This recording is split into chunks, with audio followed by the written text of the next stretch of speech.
నమస్తే friends, welcome to my classes. నేను మీ దండ వెంకటరాములు. ఈ వీడియోలో మనం బీఈడి సెకండ్ సెమిస్టర్కు సంబంధించినటువంటి సెకండ్ సెమిస్టర్ తెలంగాణ రాష్ట్రానికి సంబంధించినటువంటి బ్యాచిలర్ ఆఫ్ ఎడ్యుకేషన్ బీఈడిలో ఏమేం సబ్జెక్టులు ఉన్నాయి, ఆ సబ్జెక్టులకు సంబంధించి పీరియడ్ ప్లాన్స్ ఎట్లా రాయాలి, అట్లాగే అసైన్మెంట్లు ఎట్లా రాయాలి, అట్లాగే వాటన్నిటికి సంబంధించి టీపీలు ఎట్లా ఉంటాయి, ఎన్ని సబ్జెక్టులు ఉన్నాయి, ఎన్ని సబ్జెక్టులకు ఎగ్జామ్స్ ఎక్కడ ఉంటాయి అనేటటువంటి ప్రతి టాపిక్ డీటెయిల్గా ఎక్స్ప్లెయిన్ చేసుకోవడానికి ప్రయత్నం చేద్దాం. మొదట బీఈడి ఫస్ట్ సెమిస్టర్లో ఉన్నటువంటి సబ్జెక్టుల వైజ్గా చూస్తానంటే ఫస్ట్ సెమిస్టర్లో మీకు ఇట్లా ఈ విధంగా ఫిలాసఫికల్ ఫౌండేషన్స్ ఆఫ్ ఎడ్యుకేషన్ అని చెప్పి, child development and child psychology అని, measurement and assessment in teaching అని, అంటే philosophy, psychology, measurement, assessment, teaching అనేటటువంటిది ఈ మాదిరిగా ఉంటుండే కదా.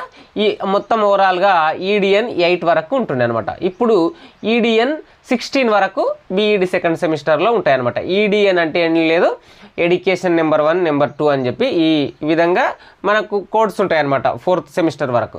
బీఈడి ఫస్ట్ సెమిస్టర్లో 8 సబ్జెక్టులు, సెకండ్ సెమిస్టర్లో 8 సబ్జెక్టులు ఉంటాయన్నమాట.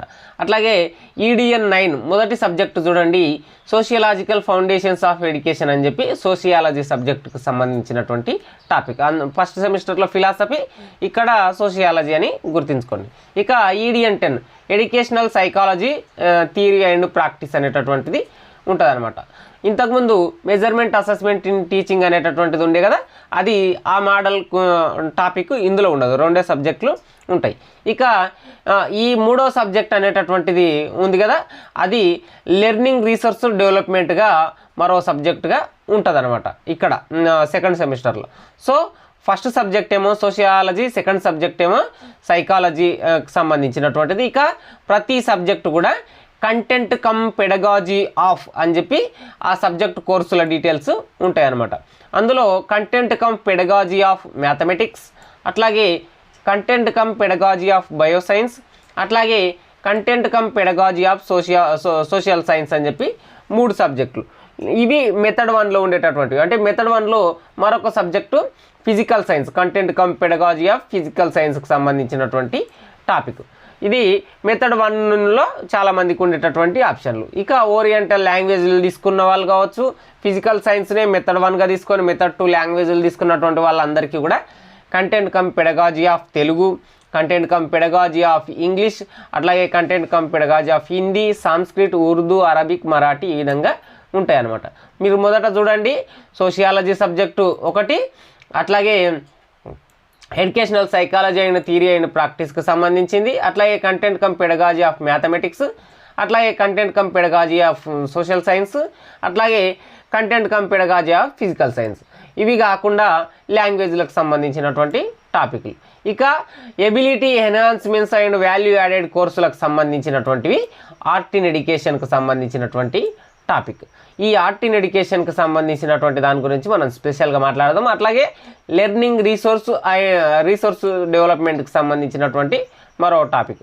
అట్లాగే pedagogy of final practical exam అనేటటువంటిది ఈడిఎన్ 15, అట్లాగే పెడగాజీ ఫైనల్ ప్రాక్టికల్ ఎగ్జామ్ అనేటటువంటిది మరొక ఈడిఎన్ 16 అనమాట.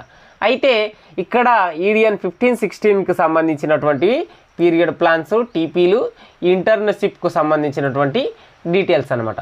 ఇవన్నీ కూడా కాలేజీల్లోనే అయిపోతాయి. ఇక మీరు చూడాల్సినటువంటి ఏదైతే సోషియాలజీ సబ్జెక్టుని, అట్లాగే ఎడ్యుకేషనల్ సైకాలజీ సబ్జెక్టుని, ఈ 2 సబ్జెక్టులని మీ ఏవైతే content cum pedagogy method 1, method 2 సబ్జెక్టులు, అట్లాగే మీరు ఏదైతే ఆర్ట్ ఇన్ ఎడ్యుకేషన్కి సంబంధించి ఇంకా క్లారిటీ రాలేదు, మిగతా అన్ని సబ్జెక్టులను కూడా మీరు ఎగ్జామ్ సెంటర్లో రాస్తారనమాట. ఇక మీరు పీరియడ్ ప్లాన్స్ దేనికి రాయాలంటే మెథడ్ 1కు సంబంధించి, అట్లాగే మెథడ్ 2కు సంబంధించి ఈ 2 సబ్జెక్టులకు 10 ప్లాన్స్ రాయాలన్నమాట. 10 ప్లాన్స్ ఇక్కడ చూపించారు కదా, పీరియడ్ ప్లాన్స్ 10 అని చెప్పి. ఇట్లా ఈ 10 ప్లాన్స్ అనేటటువంటివి మెథడ్ 1కు, మెథడ్ 2కు రాస్తాం. అట్లాగే ఆర్ట్ ఇన్ ఎడ్యుకేషన్ అనేటటువంటి దానికి మీరు ఆ ఆర్ట్ ఇన్ ఎడ్యుకేషన్కి సంబంధించి ఏదో ఒక కళకు సంబంధించినటువంటి సిలబస్లో ఉన్నటువంటి టాపిక్ ఏదో ఒక దాన్ని వేయాలి లేదా ప్రదర్శించాలి. ఇక లెర్నింగ్ రీసెర్చ్ డెవలప్మెంట్ అనేటటువంటి దానికి కూడా ఒక రికార్డ్ రాయడం అనేటటువంటిది ఉంటుంది అనమాట. ఇక అన్ని సబ్జెక్టులకు కామన్గా ఉండేటటువంటిది ఏంటంటే అసైన్మెంట్ అనేటటువంటిది అన్ని సబ్జెక్టులకు కామన్గా ఉంటుంది. సెమినార్ అనేటటువంటిది కూడా అన్ని సబ్జెక్టులకు కామన్గా ఉంటుంది. అసైన్మెంట్ని, సెమినార్ని మీరు అన్ని సబ్జెక్టులకు అంటే కామన్గా అంటే ఏ సబ్జెక్టు సిలబస్ని అనుగుణంగా ఆ సబ్జెక్టుకు ఆ టాపిక్ని మీరు పేపర్ల మీదనే రాయాలన్నమాట. అంటే అసైన్మెంట్ని రాయాలి, అట్లాగే సెమినార్ని కూడా పేపర్ల మీదనే రాయాలి. సెమినార్ ప్రజెంటేషన్ ఒకటే కాదు, మీరు ఆ కంటెంట్ని మళ్ళీ రాసి కూడా ఇవ్వాలన్నమాట.